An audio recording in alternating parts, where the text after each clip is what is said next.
Today we're talking about cutting people out of your life. Cut them out.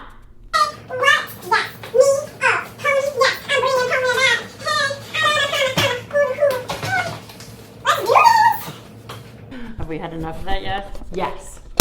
Cut! Cut! This isn't even a real clapperboard. Or is it? Cut toxic people out of your life. Walk away. Clean slate. Now I know that might sound a lot easier than it is. And you're right. You would be 100% correct. Because often these are people that we really love, right? It's easy to cut somebody out of your life that you don't care about. But when you love them, it can be really hard. When it's a family member or somebody that you have to deal with, now that's a special, unique situation. I'm talking today only about the people that you can cut it out, like for real, because you don't have to communicate, you don't have kids together, you don't have that kind of relationship. Okay, so that's what we're talking about today. We may in future, or actually in future videos, I plan on talking about people who you have to deal with on a day-to-day basis because maybe you work with them or you co-parent with them and they're extremely toxic. Okay, but today we're talking about, you know what we're talking about. So this is really the only way that you can heal after a toxic relationship. Now again, let's keep it separate because there's things that you can do if you're trapped. I don't want you to feel like if you're trapped inside of a relationship because you're co-parenting or something, I don't want you to think there's no hope. So watch the future video coming up about that. But again, today we're talking about people who you can. This is like a boyfriend, girlfriend, friend, stuff like that, okay? And you have the ability to do it. That's why it's so important to do it. Now, responsibility is really interesting because it's your ability to respond to things, right? We all have it. We're born with it. The problem is if you've been in a toxic, abusive relationship, like with a narcissist in particular, or otherwise toxic person, oftentimes, especially with a narcissist, they do emotional and psychological abuse on you. And one of the things that they target is your happiness. So if you've never been abused in this way, buckle up because you're going to learn about maybe one of your friends who's been through this, or maybe a coworker or even a spouse. And possibly you could have a little more understanding and empathy and have a stronger relationship as a result. So it's not about walking on pins and needles around everybody and avoiding everyone's triggers. That's ridiculous. There is no way. It's like, do you want to go on a roller coaster? You should have known that he abused me on the roller coaster. That's not the kind of awareness I'm talking about here, because that is crazy. There's no way we can all avoid each other's triggers. And so that's why I want to talk about this today. We also can't avoid our own triggers, but we can begin to look at what they are, identify them, and look at the war that's happening within us. Am I still holding this right here? I'm going to hold it the whole time. Okay? I'm just doing it because I want to. And if you've been abused, sometimes you won't know what you want. A lot of times you won't know what you want. And maybe there's a desire there to be happy, there's a desire there to be healed, but because you've had so much conditioning that your happiness hurts somebody else, you're scared of your own happiness. That is a really hard place to be. How can you possibly succeed at anything when you're scared of your own joy? So oftentimes, if you've been in a narcissistic relationship, they have targeted you in such a way, and it's such a sneaky abusive measure because it's invisible. And this is why I spoke in a couple videos ago about the sneaky, like, spiritual narcissist. Because these are people who run cults and churches and healing centers, and sometimes they're not at that high of a level, but they go through all the motions of somebody who's spiritual. And so in the spiritual community, especially, if that's you've already also been trained to take responsibility for your own feelings. So this is not to blame anybody for your feelings. And yet this is where this abuse is so sinister and can be so confusing, and actually can end up making some people actually go crazy. And that's why this is really, really important to me, because if you're completely pulled out of your highest and best, and you've gone crazy as a result of this kind of abuse, it's next to impossible to share your gifts and talents with the world. And I believe when we all share our gifts and talents with the world, we're contributing more peace to the planet. So I'm interested in that. That's why I'm interested in this stuff.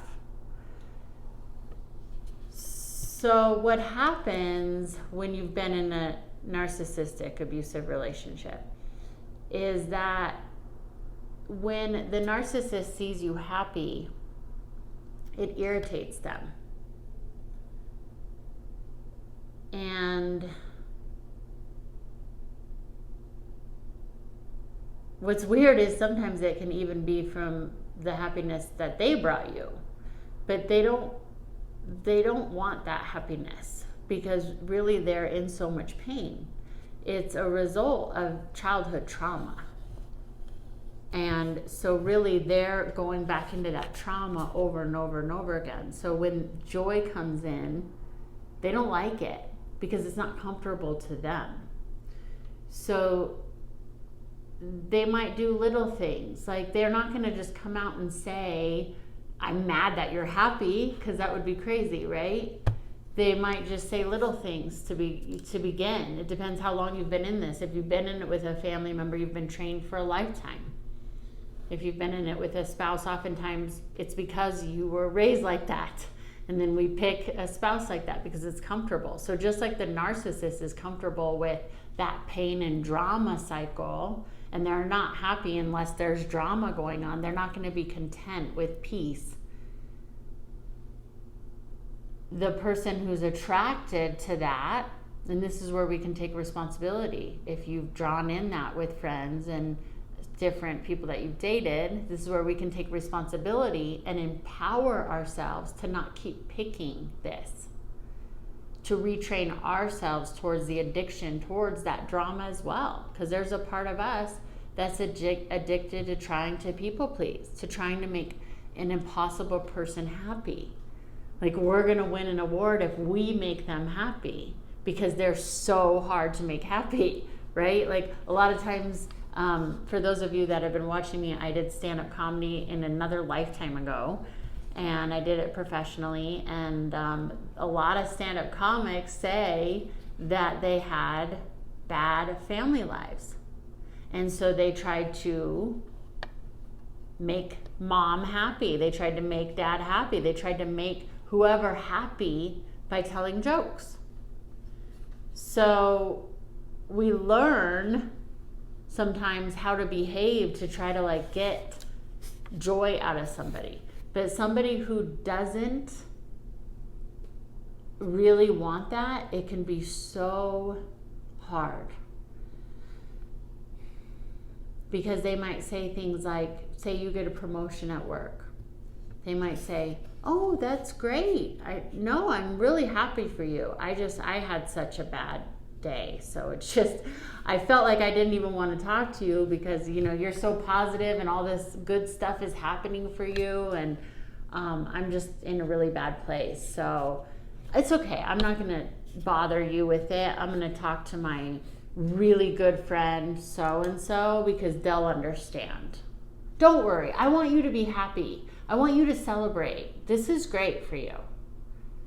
So see how like immediately you feel bad for having something good happen? And now there's a tiny little bit of punishment in there. Now, of course, they're never going to say, I'm punishing you. This is why it's invisible and secretive and very abusive. Because now, if it's your spouse and now they're going to share their trouble with somebody else, and maybe somebody that they're attracted to or something, that can be really threatening to you. And they know that because it's bothered them that you've had this success. See, so they're not going to just come out and say, I'm bothered that you have success, so I'm going to do something mean to you. Right? And some of them are doing that just out of their own knee-jerk response because that's what they know. They're threatened, so that's what they know. They're going to do that. And so this is why, yes, you're responsible for your own feelings and you don't want to blame anybody. And yet, because this is so malicious when something like this happens and so confusing, you take responsibility and then you feel bad and then you suddenly wonder why you feel so bad for your promotion. And then they can twist it on you later and now you're bummed out and then they can scold you for that. You should be so happy. Why aren't you happy? And then if you say, well, I'm sad because of what you said, and then you went to so-and-so and shared with them instead, and I just felt like, that bothered me. And then they'll say that you're jealous or that you need to do some more self-healing, like that you should be happy that they did that because they were taking care of you. So it can get really confusing. So then you get to separate yourself from your own joy. You begin to separate yourself from your own feelings. And that's how you begin to look for validation through somebody else in a very weird way. It's like, if they're happy and okay with me being happy, then I can be happy. If they're not, then we need to complain. Now, the way that you cut these people out, and it's hard, I know, because I've been in a lifetime of this kind of training as a people pleaser to take care of everyone else's feelings at my own expense. And the last 2 years, with the world being so different, it really shook things up. And it made me see how little respect some people that were in my inner circle had for me, because I always did it their way. And it became imperative that my feelings, thoughts, and concerns were also valid at this point in my life, at this time in the world. And when I said things that I believed, they shamed me and they exited. I mean, some of them are lifelong friends, some of them very, very close friends. So it's really, really hurtful. And that can be really confusing if you've gathered a whole community of people around you who have been abusive to you because you attracted that. That is the responsibility. You attracted that because you were also addicted to that in a way, because it's the abuse that you were used to. So it can be really, really, really painful. And the reason why a lot of people just stay in it is because their entire community is going to change. Maybe your entire church, maybe your entire work life, maybe your entire family. And like I said, we're not talking about family necessarily today, although you can cut family members out, but we're not specifically talking about that because that's a little trickier of a position, because you don't, these are people that you don't necessarily have to run into or see or stuff like that. And a lot of times family, you do, like I said, if you're co-parenting or something like that. So that's another topic for another day. But the people friends, who can feel like family. Like maybe you've been friends with them for years. And the minute that you have a preference and you put your foot down, especially if you never have, you're going to know right away if it's a really toxic relationship, because they will leave you. So sometimes it's really easy. You don't have to leave. They'll leave. Because now you're not playing their rules anymore. You're not playing their game. And they're not going to like that. And so they're going to punish you for that. Like, you don't get to have a friendship. And this is what is confusing, because then they could say, hey, everyone in your life does that to you. And so then if you cut out everybody in your life because they're all abusive to you, it's very easy to go, well, it has to be me. If I would have just succumbed to that abuse, everything would be fine. And that's not true. If you just succumb to the abuse, you'd still be being abused, but everything wouldn't be fine. If you continued to people please, you'd still probably have that person in your life, but you'd be dragged through the mud. If you want to continue to be a narcissist spouse and be their supply and do what they wish and be their puppet, then you'll be their main supply. But the cycle doesn't change. What happens is you begin to change. What happens is you begin to bargain away little pieces of yourself. And so the dangerous part is, yes, we're responsible for our own feelings, but if you've done that for years or a lifetime where you bargain away yourself, even your joy, for somebody else's comfort,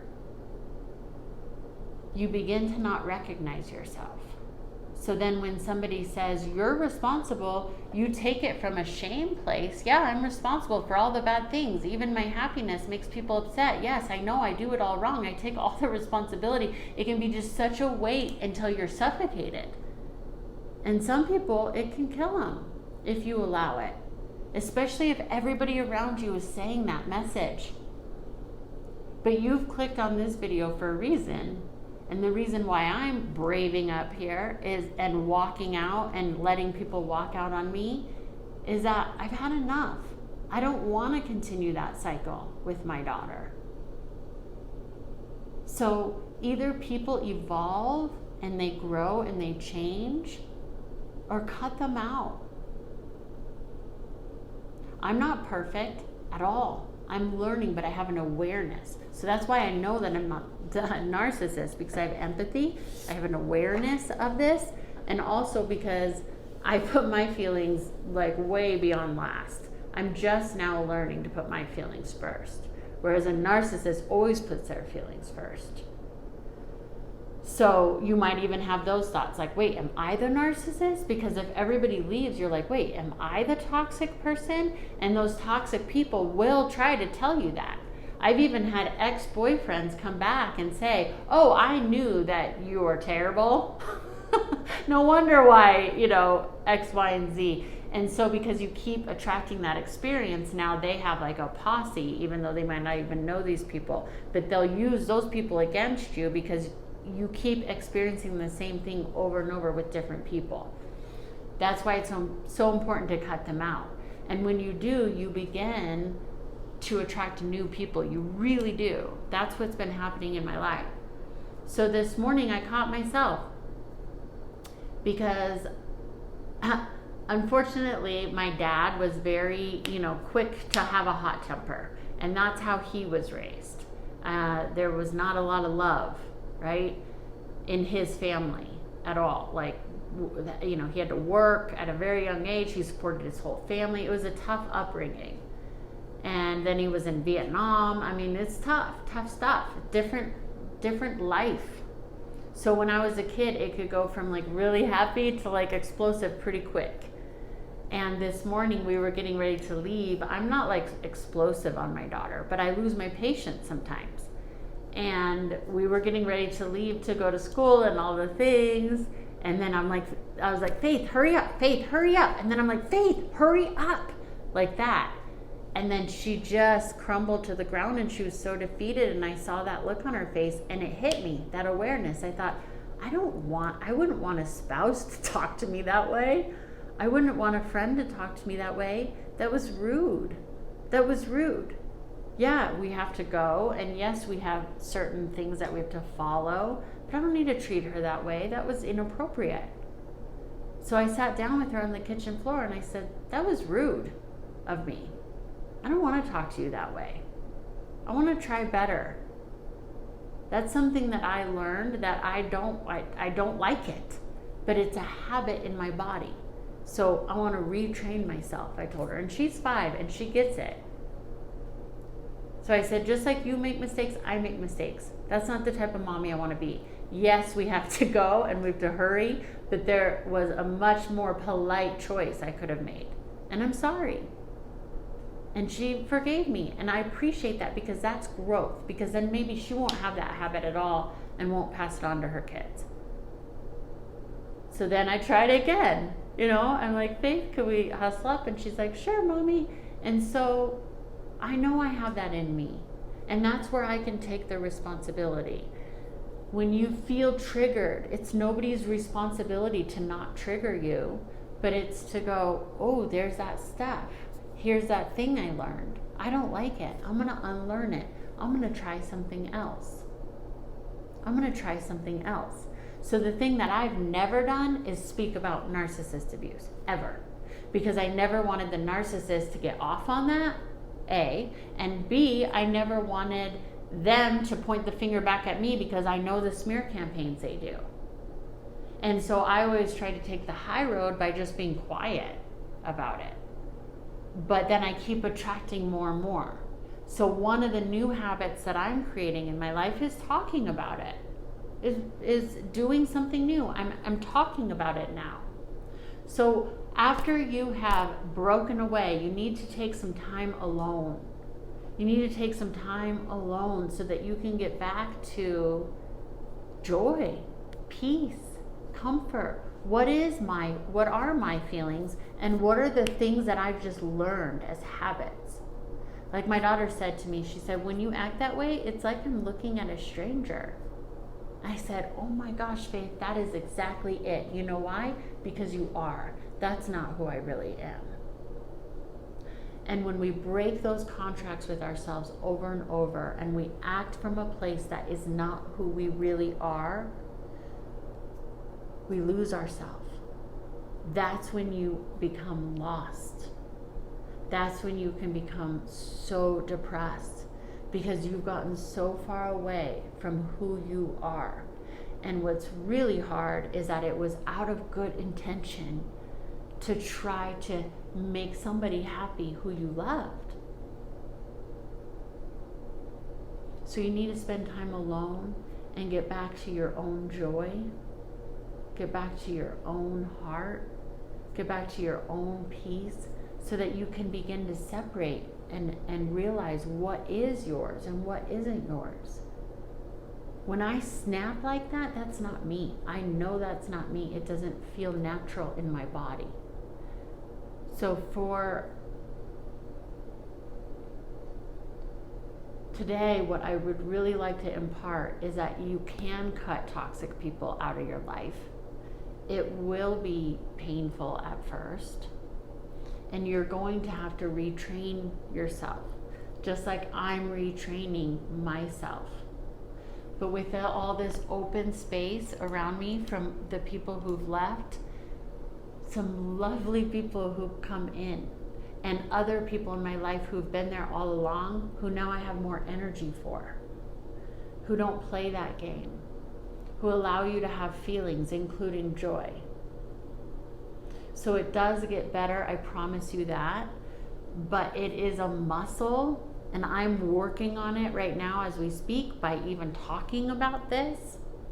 That's a new muscle for me. That's really uncomfortable. That's why I've shared in past videos, I'm like, oh God, I'm gonna have a panic attack when I post this, because I know the abuse cycle. I've been trained in the abuse cycle my entire life. So I know it. And then I've attracted spouse after spouse like that. So that's where my responsibility is. So I'm done with that. I'm done with that. And I'm trying something new, and it's a new habit. I was even getting out of my habit of practicing yoga and all these things because you'll start getting the stress in your body. And this past week, I've been going every day, and I've been going into a studio, and I've been feeling the energy of that.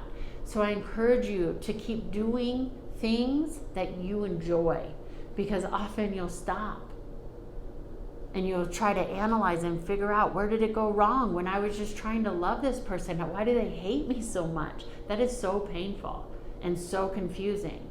Why did my joy bring them so much agony? Oh my gosh. Then I don't want to be joyful.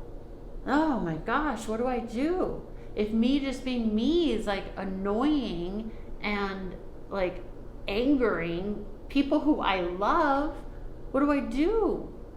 And then sometimes in a narcissist, the minute you do snap, they like it. That's when a peace will wash over them. They like it because now they've manipulated your emotions. And then you feel worse because now you just snapped and acted out of character. You acted out of who you really are, and doesn't feel good. And in moving forward, after you've walked away from these toxic people, be careful, because they'll hoover you back in. Because they'll see that you have joy, because you're going to start healing and you're going to feel good. And again, they don't like that. So they're going to come back, and maybe they're going to come back and compliment you. You're doing so great. But they're doing that just to pull you back down. They're going to suck you in so they can drop you. Might be a matter of days, weeks, months, years. And this is how people can get stuck in the cycle of it.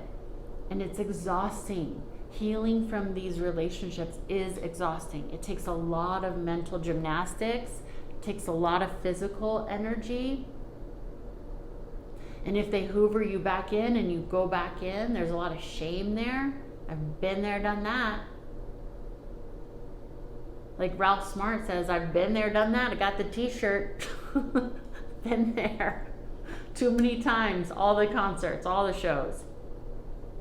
And then there's a lot of shame. Because you're like, why? I knew. I was watching videos on narcissists and I knew, and then they did it. They pulled me back in and then they dropped me again. And now you're mad at yourself. So not only are you mad because you have joy, you're mad because you're mad. And then you can just stay in this constant state of unrest. And that's how addictions can happen to drugs and alcohol and all sorts of things, because now you're so far away from yourself, you just want to numb it. So just all you have to do is set up a boundary. They'll leave. Most of the time they'll leave. When you set up a boundary, most of the time they'll disappear. That's really 9 times out of 10 they will. That's pretty much the easiest way to know if it's a toxic person. Just share your interests, your preferences, your feelings. Be happy, be in joy. They'll cut you off. But if they don't, then you can just walk away. You walk away.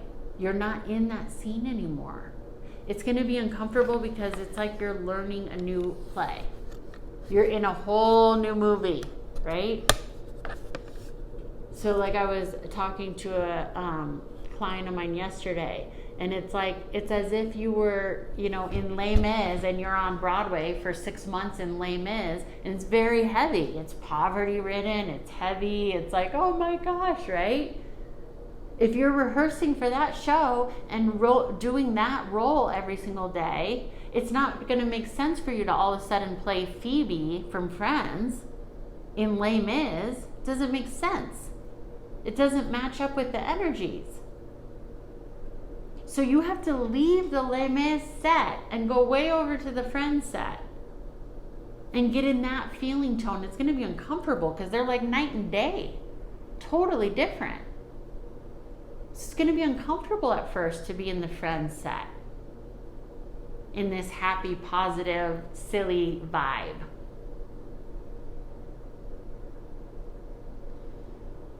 And that's why people go back to their abusers.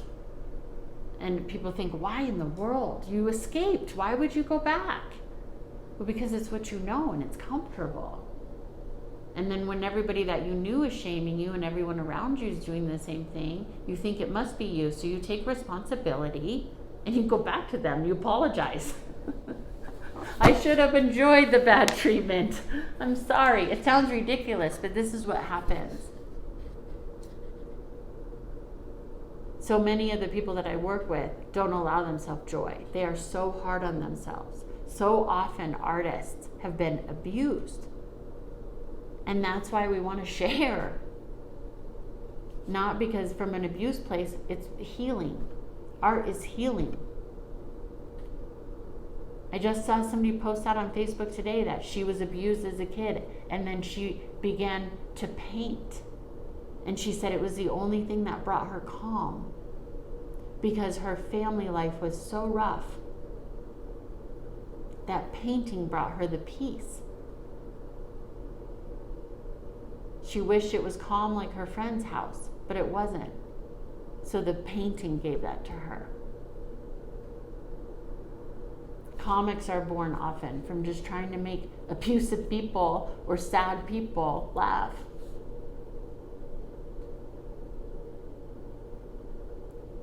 The good news is that art can be born out of really horrible situations.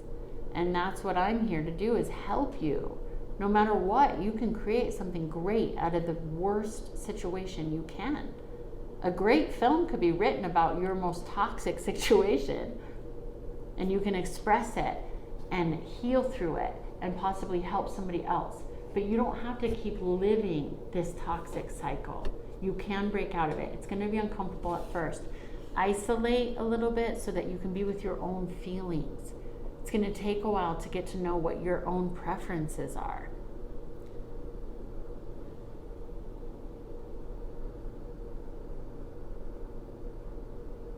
And be kind to yourself through the process of remembering who you are.